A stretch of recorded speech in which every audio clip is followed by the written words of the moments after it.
ईद उल फितर के मौका पर नए करेंसी नोट हासिल करने के लिए स्टेट बैंक ने आसान तरीका मुतारिफ कराया है ताकि आप घर बैठे नए नोट हासिल कर सकें। अगर आप भी नए नोट लेना चाहते हैं तो बस अपने शनाख्ती कार्ड का नंबर और मुंतखब बैंक ब्रांच का कोड 8877 पर SMS करें। जैसे ही नए नोट मुतलका ब्रांच में पहुंचेंगे, आपको तस्दीकी SMS मौसूल हो जाएगा।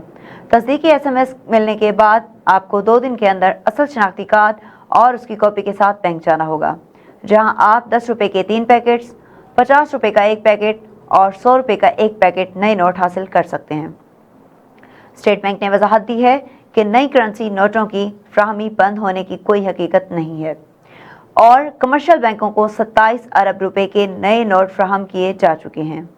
मजीद ब्रांचों को भी नोट फ्राहम किए जा रहे हैं और ये नोट आवाम तक ATM के जरिए भी बिलातातुल पहुंचाए जाएंगे। अगर आपको किसी किस्म की शिकायत या मालूमात दरकार हों तो स्टेट बैंक के हेल्पलाइन नंबर पर राब्ता कर सकते हैं।